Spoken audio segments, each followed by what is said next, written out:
got too bothered about the loss of the pole position. Crazy. More at the end, It wasn't intentional. lack of communication. I didn't know that I had someone coming, so Finished. The FIA's own 2026 penalty points standings just quietly proved that the story flooding your feed this week that Lewis Hamilton is now the most punished driver on the Formula One grid. Here is exactly what the data shows, why 3 separate paddock voices have already said the stewards got it wrong, and why the real story is more interesting than the headline. Start with the number nobody's quoting. On the official Superlicense penalty points table, Hamilton sits on 3 points. Ollie Behrman has 10, Lance Stroll has 6, Kimi Antonelli has 5. Hamilton is tied with Max Verstappen mid-pack, not top of the list. And yet, Hamilton has picked up penalties at 4 of the last 6 race weekends. Monaco back in early June, then 3 straight at Silverstone, Spa, and now Hungary, where he dropped from a front row adjacent second on the grid to 5th for impeding Oscar Piastri in Q3. Right, Lewis is getting 3 places, I'm afraid. 4 penalties since early June, spread across 3 different circuits, 3 different penalty categories, a pit lane breach, a start line call, and an impeding call, and a points total that says he isn't even in F1's top 5 most sanctioned drivers this season. That gap between how often this is making headlines and where Hamilton actually sits on the FIA's own ledger is the entire story.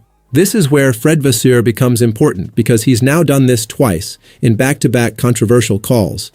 After Silverstone, when Hamilton was given a 5-second penalty for movement at the start line, Vasseur publicly challenged the ruling and Ferrari brought their own car sensor data to back him up, arguing the movement in question was measured in single-digit millimeters.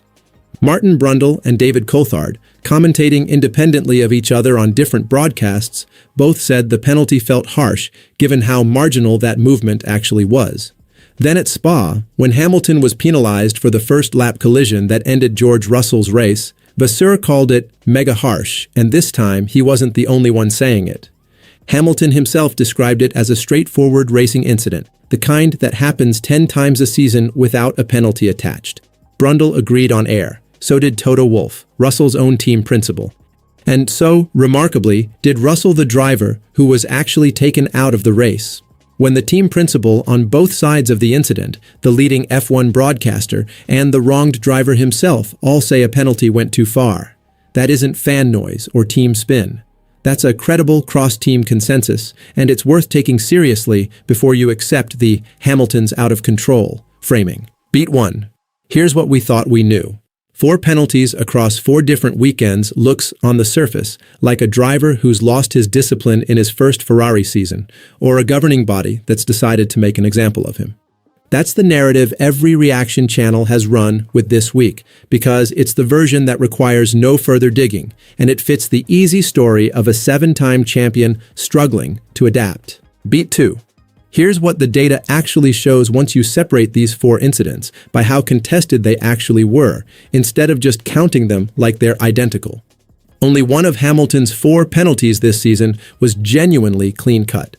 Monaco, where he was clocked at 60.1 kilometers per hour in the pit lane, an automatic sanction triggered by fixed telemetry, no stewarding judgment involved, and one that also caught Gasly, Colapinto, Piastri, and Russell that same weekend. That's not a Hamilton story, that's a Monaco pit lane story, and it barely made a headline outside the results sheet. Every other penalty on Hamilton's card this season was disputed by someone with real standing in the paddock. Silverstone, contested by Ferrari's own telemetry, called harsh by 2 former Grand Prix winners with no reason to defend him.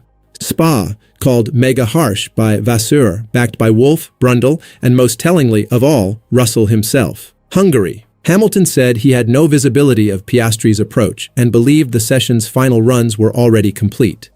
The stewards didn't dispute that account. They simply ruled the impeding occurred regardless of intent, which is a legally correct call that still leaves the underlying judgment open to debate. 3 of Hamilton's 4 penalties this season drew genuine, credible pushback from people with nothing to gain by defending him. Behrman's 10 points and Stroll's 6 didn't come from calls like that, they came from clearer, more repeated offenses that nobody in the paddock has publicly challenged even once. Beat 3. And that's why this changes the entire framing. The story isn't that Hamilton is the most punished driver on the grid. The story is that 3/4 of his penalties this season have been the kind that split the paddock disputed by his own team, by broadcasters, and in Spa's case, even by the driver he supposedly wronged. Volume of headlines and volume of points are not the same measurement, and mainstream coverage has spent a month conflating them because the outrage version travels further than the nuanced one. Here's why that distinction actually matters for the title race, not just for the narrative war. Hamilton retained his finishing position. After both Monaco and Spa he kept P2, he kept fourth. The one penalty that actually cost him track position was Hungary, dropping him from a genuine front-row fight to fifth on the grid, in a season where every grid slot behind Antonelli matters more than it would have in a normal year. If stewards keep applying this same harsh standard to contested Ferrari calls specifically, Hamilton doesn't just need raw pace over these next few races before the summer break, he needs the benefit of the doubt back. Because right now, he isn't getting it on marginal calls the way a driver sitting on 3 clean penalty points would normally expect to. Ferrari, for their part, need Vasseur to keep doing exactly what he's done twice now, challenging calls in public, with data, and with allies across the paddock, rather than letting the most punished driver narrative calcify into how stewards approach every 50-50 call involving Hamilton for the rest of the season. The real question now is whether the FIA's stewarding panel adjusts its standard for the second half of the season, and whether that Silverstone sensor data Ferrari collected ever gets made public in full.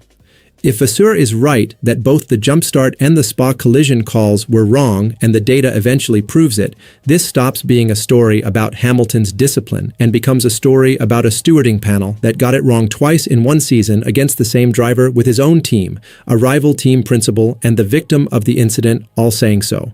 Watch what Ferrari does with that data the moment the sport returns from the summer break, and watch how stewards handle the first marginal Hamilton incident after it. 4 penalties doesn't automatically mean 4 mistakes by Hamilton, and it doesn't mean the FIA is targeting him either.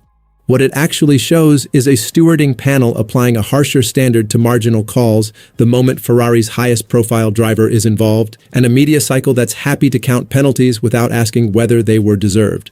3 of Vasseur's 4 challenges this season have drawn support from people with zero incentive to defend Hamilton, including the driver he collided with at Spa.